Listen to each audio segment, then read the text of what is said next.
ಬುದ್ಧಂ ನಮಾಮಿ ಬುದ್ಧಂ ನಮಾಮಿ. ಇವಾಗೆಲ್ಲ ಕೂಡ ಫ್ಯಾಷನ್ ಆಗಿ ನಮ್ಮ ಅವಾಗ್ಲೇ ಯಾರೋ ನಮ್ಮ ಮಾತಾಡ್ಬೇಕಾದ್ರೆ ಇವರು ಮಾತಾಡ್ತಾ ಇದ್ರಿ, ಫ್ಯಾಷನ್ ಆಗಿ ಇವತ್ತು ಆರ್ಕೆಸ್ಟ್ರಾ ಇಟ್ಕೊಂಡು ಬೇರೆ ಬೇರೆ ಡ್ಯಾನ್ಸ್ ಮಾಡ್ಕೊಂಡು ಡಿಜೆ ಇಟ್ಕೊಂಡು ಇವತ್ತು ಅಂಬೇಡ್ಕರ್ ಜಯಂತಿ ಮಾಡ್ತಕ್ಕಂಥ ಒಂದು ಪರಿಸ್ಥಿತಿ ನಿರ್ಮಾಣ ಆಗಿದೆ. ಅಂಬೇಡ್ಕರ್ ವಿಚಾರಗಳ ಬಗ್ಗೆ ಮಾತಾಡಲ್ಲ, ಅಂಬೇಡ್ಕರ್ ಯಾಕೆ ನಮ್ಮ ಭಾರತ ದೇಶಕ್ಕೆ ಬೇಕಾಗಿದ್ದಾರೆ ಅಂತ ಮಾತಾಡಲ್ಲ, ಅಂಬೇಡ್ಕರ್ ವಿಚಾರಗಳು ಅವರ ಆಲೋಚನೆಗಳು ಏನಾಗಿತ್ತು ಅಂತಕ್ಕಂಥದ್ದು ಏನು ಮಾತಾಡಲ್ಲ. ಇವತ್ತು ಅಂಬೇಡ್ಕರ್ ಜಯಂತಿ ಅಂದ್ರೆ ಯಾವುದೋ ಒಂದು ಕೋಮದ ವಿರುದ್ಧನೋ ಅಥವಾ ಜಾತಿ ವೈಷಮ್ಯಗಳ ಹೆಚ್ಚು ಮಾಡೋದಕ್ಕೋ ಅಥವಾ ಇನ್ಯಾವುದೋ ಕಾರಣಕ್ಕೋ ಊರುಗಳೆಲ್ಲ ಒಂದು ಅದ್ದೂರಿಯಾಗಿ ಮಾಡೋದು, ಪಟಾಕಿ ಸಿಡಿಸೋದು, ಡಿಜೆ ಹಾಕೋದು, ರಿಕಾರ್ಡ್ ಡ್ಯಾನ್ಸ್ ಮಾಡೋದು, ಇವೆಲ್ಲ ಈ ತರ ಮಾಡೋದ್ರ ಮುಖಾಂತರ ಇವತ್ತು ಫ್ಯಾಷನ್ ಆಗಿ ಒಂದು ಅಂಬೇಡ್ಕರ್ ಜಯಂತಿ ಮಾಡ್ತಕ್ಕಂಥ ಒಂದು ಸಿಸ್ಟಮ್ ಬರ್ತಾ ಇದೆ. ಇದು ನಿಜವಾಗ್ಲೂ ಕೂಡ ಒಂದು ದುರಂತನೇ. ಇವತ್ತು ಅಂಬೇಡ್ಕರ್ಗೆ ನಾವು ಎಷ್ಟು ಅವಮಾನ ಮಾಡ್ತಾ ಇದ್ದದ್ದು ಬೇರೆ ಯಾರ ಕಡೆಯಿಂದ ಆಗ್ತಾ ಇಲ್ಲ. ನಮ್ಮ ಭಾರತ ದೇಶದಲ್ಲಿ ಇವತ್ತು ಅಂಬೇಡ್ಕರ್ಗೆ ತುಂಬಾ ಅವಮಾನ ಆಗ್ತಾ ಇರೋದು. ಬೇರೆ ಕಡೆ ಅವರನ್ನ ಬೇರೆ ಬೇರೆ ರೀತಿ ನೋಡ್ತಾ ಇದ್ದಾರೆ. ಅಮೆರಿಕ ಆಗಿರ್ಬೋದು, ಲಂಡನ್ ಆಗಿರ್ಬೋದು, ಜಪಾನ್ ಆಗಿರ್ಬೋದು, ಚೀನಾ ಆಗಿರ್ಬೋದು, ಎಲ್ಲಾ ಕಡೆನೂ ಇವಾಗ ಅವರವರ ದೇಶಗಳ ಪಾರ್ಲಿಮೆಂಟ್ಗಳಲ್ಲಿ ಇವತ್ತು ಅಂಬೇಡ್ಕರ್ ಜಯಂತಿಯನ್ನ ಅರ್ಥಪೂರ್ಣವಾಗಿ ಅವ್ರ ಫೋಟೋ ಇಟ್ಕೊಂಡು ಮಾಡ್ತಾ ಇದ್ದಾರೆ. ಆದ್ರೆ ನಮ್ಮ ಭಾರತ ದೇಶದಲ್ಲಿ ಮಾತ್ರ ನಾವು ಅವರನ್ನ ಏನೋ ಒಂದು ಯಾವುದೋ ಒಂದು ಜಾತಿಗೆ ಸೀಮಿತ ಮಾಡಿ ಬೇರೆ ಒಂದು ಅವರನ್ನ ಅರ್ಥನೇ ಇಲ್ಲದೆ ಇವತ್ತು ಅಂಬೇಡ್ಕರ್ ಜಯಂತಿ ಮಾಡ್ತಕ್ಕಂಥ ಒಂದು ಪರಿಸ್ಥಿತಿ ನಿರ್ಮಾಣ ಆಗ್ತಾ ಇದೆ.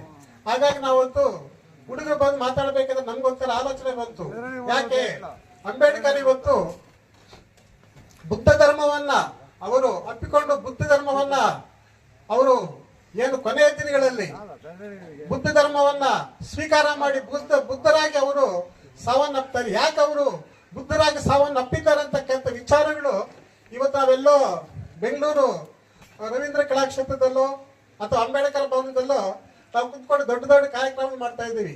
ಬುದ್ಧ ಜಯಂತಿ ಮಾಡೋದು ಅಥವಾ ನಮ್ಮ ಪ್ರೊಫೆಸರ್ ಸಾಹೇಬ್ರು ಹರ್ರಾಮ್ ಸಾಹೇಬ್ರು ಎಲ್ಲ ಕಡೆನೂ ಭಾಷಣ ಮಾಡ್ತಾ ಇರ್ತಾರೆ. ಅವರೆಲ್ಲ ಅಲ್ಲೆಲ್ಲ ಹೋಗಿ ದೊಡ್ಡ ದೊಡ್ಡ ಕಾರ್ಯಕ್ರಮಗಳಲ್ಲಿ ಅವರು ಭಾಷಣ ಮಾಡ್ತಾ ಇರ್ತಾರೆ. ಏನು ಬುದ್ಧರ ಬಗ್ಗೆ ಅಲ್ಲಿ ಸೇರ್ತಕ್ಕಂಥವ್ರು ಹತ್ತಾರು ಆಗ್ತಾರೆ. ದೊಡ್ಡ ದೊಡ್ಡ ಕಾರ್ಪೊರೇಟ್ಗಳು ಇರ್ತಾರೆ, ದೊಡ್ಡ ದೊಡ್ಡ ಮೇಧಾವಿಗಳು ಇರ್ತಾರೆ, ದೊಡ್ಡ ದೊಡ್ಡ ಈ ರಾಜ್ಯ ಬಂದಿರ್ತಕ್ಕಂಥ ದೊಡ್ಡ ದೊಡ್ಡ ಮೇಧಾವಿಗಳು ಇರ್ತಾರೆ. ಅಲ್ಲಿ ಬುದ್ಧರ ಬಗ್ಗೆ ಮಾತಾಡ್ತಾ ಇರ್ತಾರೆ. ಅಲ್ಲಿ ಬುದ್ಧರ ಬಗ್ಗೆ ಏನಾದ್ರು ಬುದ್ಧ ಯಾಕೆ ಇಷ್ಟೊತ್ತು ನಮ್ಮ ಅವರು ತಿಳುವಳಿಕೆ ಕೊಟ್ಟು ನಮ್ಮ ಬುದ್ಧರ ಬಗ್ಗೆ ಅಂತ ಒಂದು ತಿಳುವಳಿಕೆ ಅಲ್ಲಿ ಕೊಡ್ತಾ ಇರ್ತಾರೆ. ಮತ್ತೆ ಅಂಬೇಡ್ಕರ್ ಯಾಕೆ ಬುದ್ಧ ಧರ್ಮನ ಸ್ವೀಕಾರ ಮಾಡ್ತಕ್ಕಂಥ ವಿಚಾರ ಕೂಡ ಅಲ್ಲಿ ಮಾತಾಡ್ತಾ ಇರ್ತಾರೆ. ಅದೆಲ್ಲ ಕೇಳ್ಕೊಂಡಿರ್ತಕ್ಕಂಥ ನಮ್ಮ ಮಹಾನ್ ನಾಯಕರು ನಿಜವಾಗ್ಲೂ ಕೂಡ ಆ ಬುದ್ಧ ಧರ್ಮವಲ್ಲ, ಅಂಬೇಡ್ಕರ್ ತತ್ವಗಳನ್ನ ಅವ್ರು ಪಾಲನೆ ಮಾಡ್ತಾ ಇರ್ತಕ್ಕಂಥ ವಿಚಾರ ನಾವು ತಿಳ್ಕೋಬೇಕು. ಯಾಕಂದ್ರೆ ಇವತ್ತು ನಮಗೆ ಸ್ವತಂತ್ರ ಬಂದು ಈಗಾಗಲೇ 75 ವರ್ಷ ಮೇಲಾಗಿದೆ. ನಮಗೆ ಸಂವಿಧಾನ ಬರೆದುಕೊಟ್ಟು ಕೂಡ 75 ವರ್ಷಗಳ ಮೇಲಾಗಿದೆ. ಹಾಗೇನೆ ಅಂಬೇಡ್ಕರ್ ಅವರು ಬುದ್ಧ ಧರ್ಮ ಸ್ವೀಕಾರ ಮಾಡಿ 1956ರಲ್ಲಿ ಸ್ವೀಕಾರ ಮಾಡಿ ಕೂಡ ಅಷ್ಟೇ ವರ್ಷಗಳಾಗಿದೆ. ಇವಾಗ ಏನು ನಮ್ಗೆ ಅಂಬೇಡ್ಕರ್ ಅವ್ರು ಕೊಟ್ಟಿರ್ತಕ್ಕಂಥ ವಿಚಾರಗಳೇನಿದೆ, ಅವ್ರು ಕೊಟ್ಟಿರ್ತಕ್ಕಂಥ ಸವಲತ್ತುಗಳೇನಿದೆ, ಮೀಸಲಾತಿ ಏನಿದೆ, ಇವತ್ತು ಮೀಸಲಾತಿಗಾಗಿ ನಾವು ಹೋರಾಟ ಮಾಡ್ತಾ ಇದ್ದೀವಿ. ಅವ್ರು ಕೊಟ್ಟಿರ್ತಕ್ಕಂಥ ಸೌಕರ್ಯಗಳಿಗೆ ನಾವು ಹೋರಾಟ ಮಾಡ್ತಾ ಇದ್ದೀವಿ. ಈ ಹಳ್ಳಿಗಳಲ್ಲಿ ಮಾತಾಡ್ಬೇಕಾದ್ರೆ ಅವ್ರು ಏನೇನು ಸೌಕರ್ಯಗಳು ಕೊಟ್ಟಿದ್ದಾರೆ, ನಮ್ಗೆ 18% ಮೀಸಲಾತಿ ಕೊಟ್ಟಿದ್ದಾರೆ, ನಮ್ಗೆ ಬೇರೆ ಬೇರೆ ಕಾರ್ಯಕ್ರಮ ಕೊಟ್ಟಿದ್ದಾರೆ ಅಂತ ಹೇಳ್ಬಿಟ್ಟು ಕಾರ್ಯಕ್ರಮಗಳ ಬಗ್ಗೆ ಅವ್ರು ಕೊಟ್ಟಿರ್ತಕ್ಕಂಥ ಕಾರ್ಯಕ್ರಮಗಳ ಬಗ್ಗೆ ನಾವು ಇಷ್ಟು 75 ವರ್ಷಗಳನ್ನು ಮಾತಾಡ್ತಾ ಇದ್ದೀವಿ. ಆದ್ರೆ 75 ವರ್ಷಗಳಲ್ಲಿ ಅವ್ರು ಯಾಕೆ ಬೌದ್ಧ ಧರ್ಮನ ಸ್ವೀಕಾರ ಮಾಡಿದ್ದಾರೆ, ಆ ಬೌದ್ಧ ಧರ್ಮದಿಂದ ಏನ್ ಆಗ್ಬೇಕಾಗಿದೆ ಅಂತಕ್ಕಂಥದ್ದನ್ನು ಈ ಹಳ್ಳಿ ಮಟ್ಟದಲ್ಲಿ ಯಾರು ಕೂಡ ನಾವು ಯೋಚನೆ ಮಾಡ್ತಾ ಇಲ್ಲ. ಹಾಗಾಗಿ ಒಂದು ಹಳ್ಳಿ ಮಟ್ಟದಲ್ಲಿ ಬೌದ್ಧ ಮತ್ತು ಗೌತಮ್ ಬುದ್ಧ ಮತ್ತು ಅಂಬೇಡ್ಕರ್ ಬಗ್ಗೆ ಚರ್ಚೆ ಆಗಕ್ಕೆ ಸಾಧ್ಯ ಆಗ್ತದ, ಸಾಧ್ಯ ಆಗುತ್ತಾ ಅಂತಕ್ಕಂಥದ್ದನ್ನ ಒಂದು ಉದಾಹರಣೆಗೆ ಇವತ್ತು ಒಂದು ಕಾರ್ಯಕ್ರಮ ಹಳ್ಳಿ ಮಟ್ಟದಲ್ಲಿ ಆಯೋಜನೆ ಮಾಡ್ಬೇಕಂತ ಹೇಳ್ಬಿಟ್ಟು ನಾವೆಲ್ಲ ಸ್ನೇಹಿತರೆಲ್ಲ ಸೇರ್ಕೊಂಡು ಇವತ್ತು ಈ ಕಾರ್ಯಕ್ರಮವನ್ನು ಆಯೋಜನೆ ಮಾಡ್ತಾ ಇದ್ದೀವಿ. ಹಾಗಾಗಿ ಇವತ್ತು ಈ ಒಂದು ಕಾರ್ಯಕ್ರಮದಲ್ಲಿ ನಿಜವಾಗ್ಲೂ ಕೂಡ ಬುದ್ಧರ ಬಗ್ಗೆ ಇಷ್ಟೊಂದು ವಿವರ ಬಾಬಾ ಸಾಹೇಬ್ ಅಂಬೇಡ್ಕರ್ ಅವರು ಬುದ್ಧ ಧರ್ಮ ಸ್ವೀಕಾರ ಮಾಡೋ ಅಷ್ಟೊತ್ತಿಗೆ ಭಾರತ ದೇಶದಲ್ಲಿ ಬೌದ್ಧ ಧರ್ಮ ಇರ್ಲಿಲ್ಲ. ಯಾಕಂದ್ರೆ ಅಷ್ಟೊತ್ತಿಗೆ ಇಲ್ಲಿರ್ತಕ್ಕಂಥ ಬ್ರಾಹ್ಮಣಶಾಹಿ ವರ್ಗ ಏನಿದೆ ಆ ಬೌದ್ಧ ಧರ್ಮವನ್ನು ಸಂಪೂರ್ಣವಾಗಿ ನಾಶ ಮಾಡಿದ್ರು. ಆ ಬೌದ್ಧ ಧರ್ಮ ವೈಜ್ಞಾನಿಕವಾಗಿ ಭಾರತ ದೇಶಕ್ಕೆ ಎಷ್ಟು ಅವಶ್ಯಕತೆ ಇದೆ, ಭಾರತೀಯರಾಗಿ ಈ ದೇಶದಲ್ಲಿ ಆ ಬೌದ್ಧ ಧರ್ಮವನ್ನ ಸ್ವೀಕಾರ ಮಾಡಿ ಬೌದ್ಧ ಧರ್ಮವನ್ನ ಮತ್ತೆ ಪುನರ್ ಸ್ಥಾಪನೆ ಮಾಡಿದರೆ ಇಲ್ಲಿ ಭಾರತ ದೇಶ ಅಶೋಕ ಚಕ್ರವರ್ತಿ ಕಾಲದಲ್ಲಿ ಇರ್ತಕ್ಕಂಥ ಒಂದು ವಿಸ್ತಾರವಾಗಿರ್ತಕ್ಕಂಥ ಭಾರತ ದೇಶವನ್ನ ನಿರ್ಮಾಣ ಮಾಡಬಹುದು ಅಂತಕ್ಕಂಥ ಒಂದು ಆಲೋಚನೆ ಅಂಬೇಡ್ಕರ್ ಬಂದಿತ್ತು.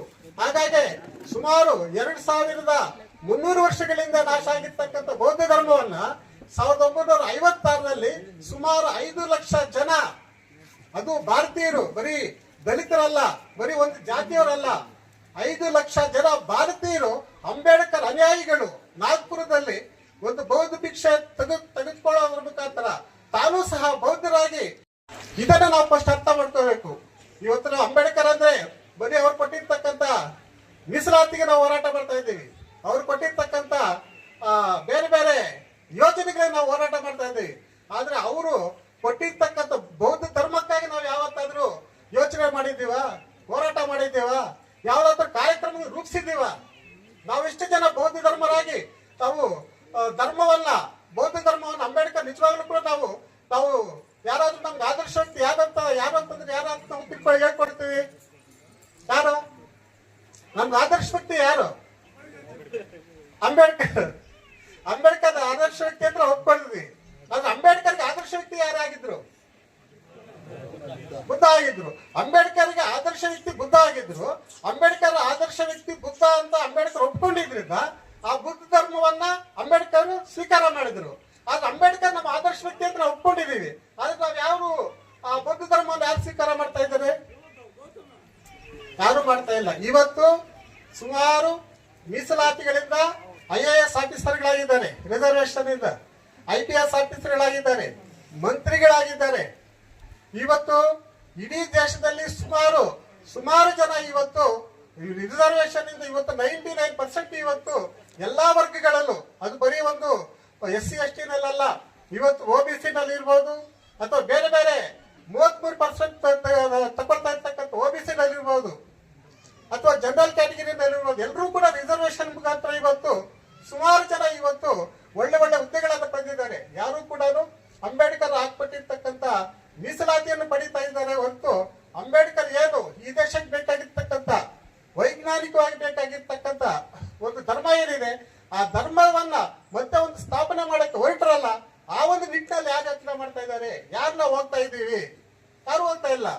ಇವತ್ತ ದಲಿತ ಸಂಘ ಸಮಿತಿ ಇರ್ಬೋದು ಅಥವಾ ಇನ್ನ ಪರಿಪರ ಸಂಘಟನೆ ಇರ್ಬೋದು, ಯಾರೋ ಒಬ್ಬರ ಬಿಟ್ರೆ ಇವತ್ತು ಕೂಡ ಇವತ್ತು ರಾಜ್ಯ ಮಟ್ಟದ ನಾಯಕರು ಕೂಡ ಇವತ್ತು ನಮ್ಮ ಸ್ನೇಹಿತರು ಯಾರು ಹೇಳ್ತಾ ಇದ್ರು, ಸತ್ಯನಾರಾಯಣ ಪೂಜೆ ಮಾಡ್ತಕ್ಕಂಥವ್ರು ಇವತ್ತು ರಾಜ್ಯ ಮಟ್ಟದ ನಾಯಕರು ಇದ್ದಾರೆ. ಅವರ ಗೃಹ ಪ್ರವೇಶ ಮಾಡ್ಬೇಕಾದ್ರೆ ಸತ್ಯನಾರಾಯಣ ಪೂಜೆ ಮಾಡಿಸ್ತಾರೆ. ಬುದ್ಧನ ಒಂದ್ ಕಡೆ ಇಟ್ಟು ಇನ್ನೊಂದ್ ಕಡೆ ಸತ್ಯನಾರಾಯಣ ಪೂಜೆ ಮಾಡ್ತಾರೆ. ದೊಡ್ಡ ದೊಡ್ಡ ದೇವಸ್ಥಾನಗಳ ತರ ಮಾಡ್ಕೊಂಡು ಅವ್ರ ಪೂಜೆಗಳು ಮಾಡ್ಕೊಂಡಿರ್ತಾರೆ. ರಿಸರ್ವೇಶನ್ ಪಡೆದಿರ್ತಕ್ಕಂಥವ್ರು ಇವತ್ತು ರಿಸರ್ವೇಶನ್ ನಲ್ಲಿ ಅಧಿಕಾರ ಪಡೀತಾ ಇರ್ತಕ್ಕಂಥ ಮಂತ್ರಿಗಳು ಇವತ್ತು ರಾಮಕೋಟಿ ಬರೀತಾ ಇರ್ತಕ್ಕಂಥವ್ರು ಇವತ್ತು ನಮ್ಮ ಕಂಡು ಬಂದಿದ್ದಾರೆ. ಇವೆಲ್ಲ ಕೂಡ ನಾವು ನೋಡ್ತಾ ಇದ್ರೆ ಅಂಬೇಡ್ಕರ್ ನಿಜವಾಗ್ಲೂ ಕೂಡ ಏನು ಅವರು ಕೊಟ್ಟಿದ್ರು, ಒಂದು ಸಂದೇಶ ಕೊಟ್ಟಿದ್ರು, ಆ ಸಂದೇಶವನ್ನ ನಾವು ಪಾಲನೆ ಮಾಡ್ತಾ ಇದ್ದೀವ? ಅದನ್ನು ನಾವು ಇವಾಗ ಯಾರು ಕೂಡ ಯೋಚನೆ ಮಾಡ್ತಾ ಇಲ್ಲ. ಇವತ್ತು ಸುಮಾರು ಜನ 33% ಮಹಿಳೆಯರಿಗೆ ಇವತ್ತು ಮೀಸಲಾತಿ ಕೊಟ್ಟಿದ್ದಾರೆ. ಮಹಿಳೆಯರಿಗೆ ಅವಾಗಲೇ ಸಾಹೇಬ್ರು ಹೇಳ್ತಾ ಇದ್ದಂಗೆ ಮಹಿಳೆಯರಿಗೆ ಓಟಿನ ಹಕ್ಕಿರ್ಲಿಲ್ಲ, ಆಸ್ತಿ ಹಕ್ಕಿರ್ಲಿಲ್ಲ. ಹಿಂದೂ ಕೋರ್ಟಿನ ಮುಖಾಂತರ ಇವತ್ತು ಆಸ್ತಿ ಹಕ್ಕು ತಂದುಕೊಟ್ಟು ಇವತ್ತು ಪ್ರತಿಯೊಬ್ಬ ಮಹಿಳೆಯರಿಗೂ ಕೂಡ ತಲೆ ಎತ್ತಿ ಇವತ್ತು ಓಡಾಡೋ ರೀತಿ ಮಾಡ್ತಾ ಇದ್ದಾರೆ.